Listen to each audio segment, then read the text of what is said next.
Tonight, we are talking about masks. I put up this picture, and most people don't like masks. They're not comfortable with looking at them. One of the number one fears in the United States, to go along with snakes, is, believe it or not, clowns.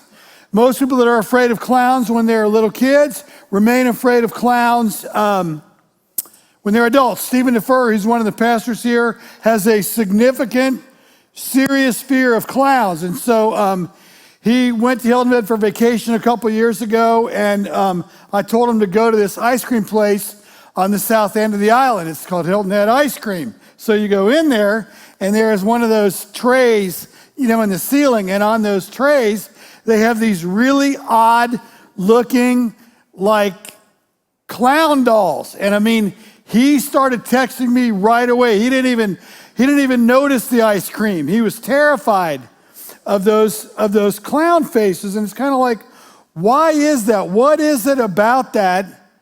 The hiding feature of that, number one, makes us so afraid. But number two is so attractive to us. I don't think, in my lifetime, I don't think I've ever seen more mask wearing than what goes on right now in our culture, right? Because, look how it is. Look at the masks that people put on Instagram. Look at the masks that people put on Facebook.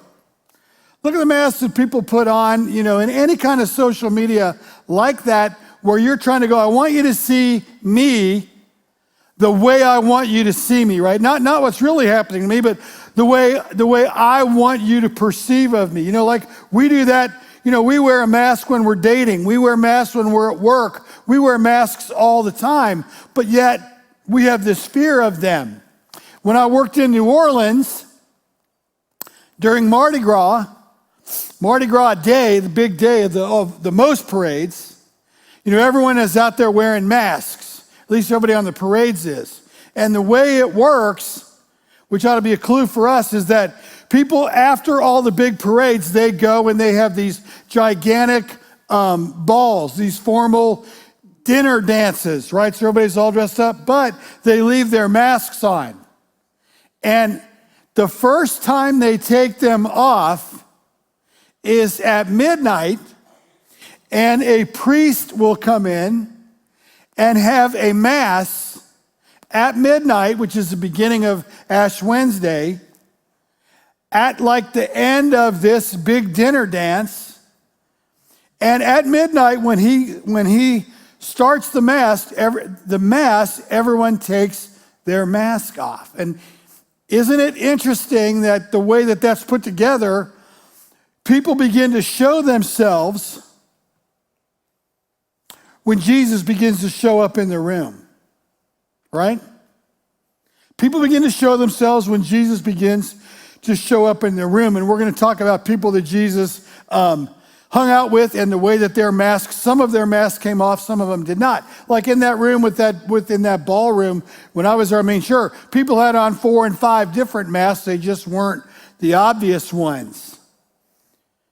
No man for any considerable period of time can wear one face to himself and another to the multitude, without finally getting bewildered as to which may be true. Nathaniel Hawthorne. We can't, after a while, if I put on this mask of mine and I show you the me that I want you to see, I'm going to have trouble knowing where the real me is. Amen. It's kind of like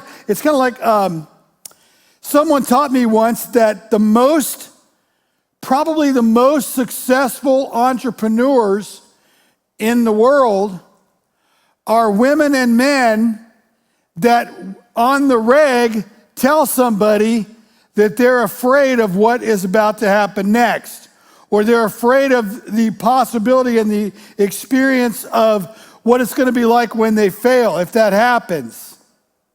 The more of a risk taker you are, I think the more it's true that you're going to be expressive of fear. But a lot of men have a tremendous amount of trouble saying they're afraid. Like for me, I never heard a concentrated group of men, honestly, talk about fear at any legitimate level, church or not, until I got into recovery. I never saw guys do that. I started going to open speaker meetings, heard people talk about that there. Started going to Al-Anon, heard people talk about that there. But men in general, isn't it true? Don't you agree with me? Men in general have a lot of trouble saying, we'll say stuff like, well, it's causing me a lot of stress. Well, this concerns me. We'll say, I don't really know about how this is going to be. All those phrases say the same thing, don't they? They say, I'm afraid. Well, like for a guy, you're not supposed to say that. Like you're supposed to buck up. I mean, you're supposed to have the wherewithal to go, yeah, I'm really not afraid of anything. But I mean, there's insignificant things that I'm afraid of. Like I'm not a big fan of hornets. I'm not a big fan of bees. I'm not a big fan of things that nail you, that sting you like that. I mean, I'm not, I almost got into the middle of a yellow jacket deal when I was in high school on a job once, and almost took me out, so I don't have an affection for those. I'm not a big fan of copperheads. I'm really not. I mean, there's plenty of things like that I'm afraid of, but let me tell you, those are minor compared to the things I'm really afraid of. Like my triggers, I'm definitely afraid of being abandoned. I'm definitely afraid of having somebody come in, I'm just going to leave you. I've had a boatload of that. And that's a fear of mine. The difference of recovery and no recovery for me is I'm willing to tell you that because I know that saying that out loud isn't going to do me in. And I know that it doesn't mean for me as a man, it doesn't make me less of a man to say that. It doesn't make me embarrassed. What it does is it gives me an opportunity to have somebody go, let's talk about why you're afraid of that. Let's talk about what's really going on versus what most of us do, which is put on our mask or leave on our mask. And what do? We suffer by ourselves, amen. We suffer in the dark, amen. And we suffer even more because we choose to avoid simply sharing. Even if somebody doesn't have a direct answer for you, which happens often in recovery, what you have is the fellowship. It takes a while to get used to that in these rooms. That, when you go to an open share group, someone's not going to have direct advice for you, but you know what they are going to have? They're going to have direct love. They're going to have direct compassion. They're going to have direct understanding. And they're going to help you to understand that you don't have to be afraid to be afraid. And you know what? I know now that that's a gift. That deal of realizing that I don't have to be afraid to tell you that I'm afraid of something or something's concerning me or scaring me or whatever, that is a gift. And that gift will keep us sober. So why do we do it though? Why do we wear masks? Well, we do it for a bunch of reasons. Definitely with social media, every bit of what I'm going to talk about is true, that these are all high motivators. Have you noticed that 99% of the people that are on social media want you to know only the good-looking side of their life, amen? Only the good-looking side of their life. Occasionally there are people that put on something tough, but in the main, people want to put up only the good-looking side of their life. So we put on a mask for acceptance. We put on masks because we have faulty core beliefs, meaning we grew up believing that if we weren't perfect, if we didn't do everything just right, if we didn't get it done the way we're supposed to get it done, well, we weren't going to be loved. We grew up believing that we were defective. If you go and you listen to 15 open speaker talks at AA, you're probably going to hear 15 people say that they felt when they were growing up like they were the odd man out or they were the odd woman out. They always felt defective. Anybody here ever felt defective? Defective? Man, it's amazing that many of us would raise our hands because it is a absolute, that defectiveness, that feeling that we have is an absolute foothold that the enemy takes with us. and takes all kinds of license with us once we believe that faulty core belief. It's especially true when we transfer, if you had that going on with one of your parents, where never good enough, couldn't get it done right. Maybe you grew up with an alcoholic or addict parent and you were always trying to avoid, them getting more loaded, their wrath, their anger, their whatever. Maybe that was you. And you were always trying to figure out a way to calm the storm. And that was what you dedicated yourself to. Or you dedicated yourself to being good enough or doing things right enough or having enough perfection or getting good enough grades or whatever to where you would be accepted, right? And the faulty core belief was that without that acceptability, you were no good. That your acceptability was based on your performance. Not on the fact that God made you, loved you, designed you, that before you were even born, you were the apple of his eye. None of that. It was not what God did for you. It was what you did in front of God. And so God was standing there as the judge, and you were on the stage, and the way you were going to live your life was based on how you could function and perform. That is a faulty core belief relative to our relationship with God. But a lot of us transfer those relationships with our parents or siblings or whoever is significant in our lives. And what do? We go, since that is the way this person is in my life when I'm growing up, that must be the way that God is. And so now God must see my character defectiveness. God must see my incompleteness. God must see my failure. God must see what I'm not doing well. And that faulty core belief leads to negative self-talk. I'm really not that good. Matter of fact, there's hardly anything about me that's good. So what will I do? Well, I will know this, that if people really knew me, they wouldn't like me. If people really knew me, they wouldn't love me. It's kind of like, so you get married at 25 years old, let's say, 28 years old, whatever. And when you're 28 years old, first stretch of marriage is what? It's all function, isn't it? What are you striving for? Striving to get better cars, striving to get a decent place to live, right? Maybe striving to have children. So you do all those things. You have kids. You get a decent place to live. You become financially better off than you were before that. All that happens, right? And then all of a sudden, one day you wake up, you're like, man, we've done all this functioning, we've got all this going on, but now it's us.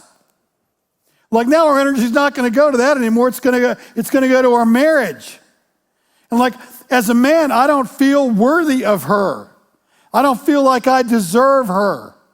Maybe it's somebody you're dating. I don't feel like I deserve him because it takes me back to that deal of how I felt on the inside. And so what I'm going to do is I'm going to put on a mask in that important relationship in my life, and I'm going to lie to myself, and I'm going to lie to you, and I'm going to present the me that I think will be acceptable to you, all the while causing me terrific internal pressure because I'm really not who I'm showing you I am. And look at all the work it's taking me to put on all that makeup every day and play all that role out. All because I believe that if you saw who I really am, you wouldn't love me, you wouldn't accept me, and you wouldn't like me. See, clowns, the reason we're afraid of clowns is because we don't know what's behind that smiling face in a lot of cases. But the reason I think we're really afraid of clowns is we look at that clown and we go, number one, man, it's got to be a relief to have that job every day because he gets to put that mask or she gets to put that mask on every day. The second reason we're afraid of clowns is we are the clown. We are the clown. We do put on that face. We do spend all that time in makeup. We do work furiously to make sure that no matter what it takes, we're well hidden. Amen? We're well hidden. See, like that ability to hide, it gives me, I think, a false sense of power. That ability to hide like that, put on a mask, be somebody that I'm not, it gives me a way to protect myself. It helps me deal with those family of origin issues that I was talking about when we were growing up, all those things that we learned how to adapt to. You know, some of us learned how to be, some of us, we all play roles in our families.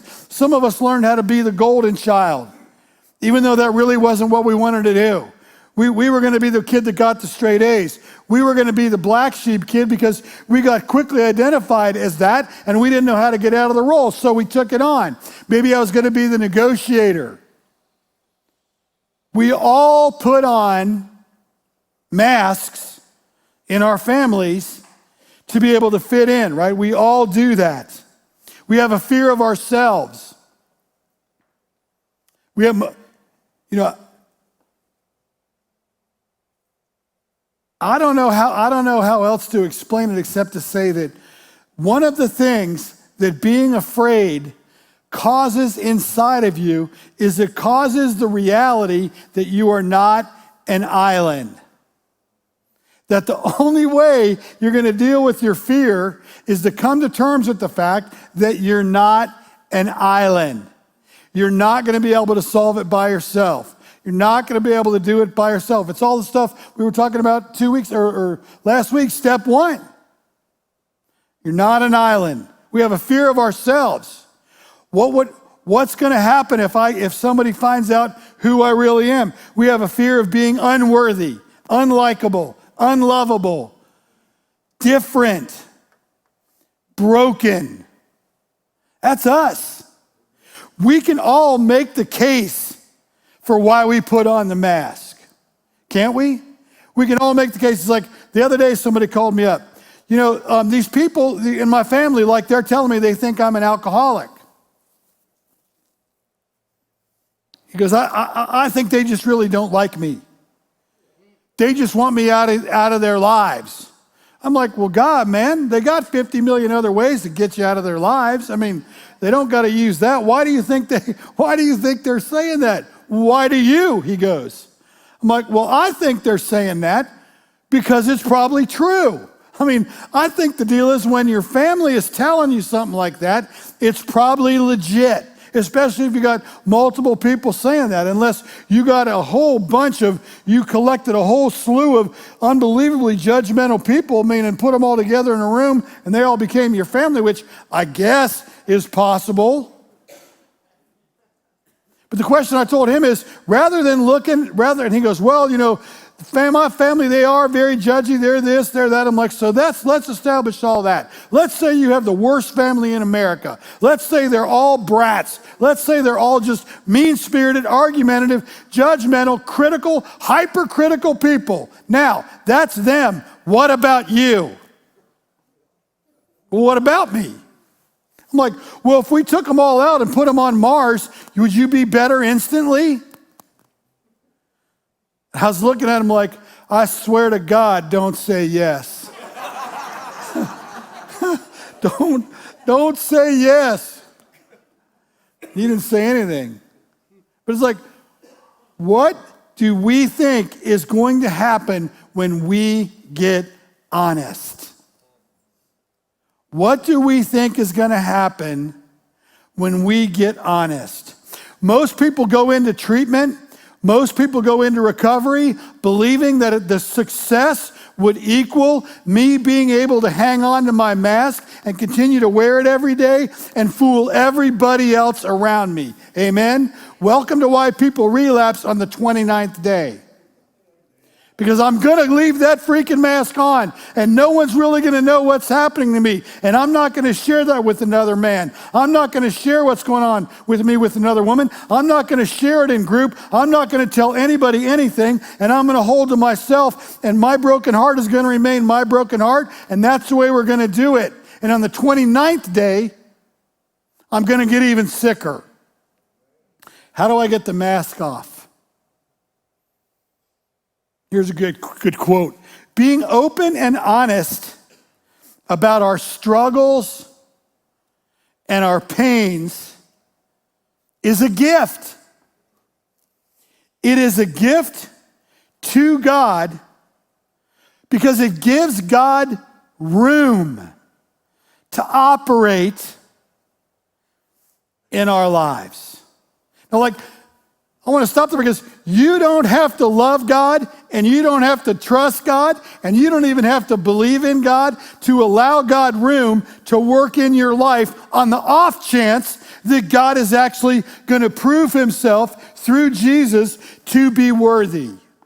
Like I'm tired of this deal of, well, when you just love God the way you're supposed to and you become a perfect Christian person, then it kind of like, someone was explaining this to me the other day. Then it unlocks God's key and then all of God's blessings flow to you. I'm like, that right there is the worst theology I've ever heard.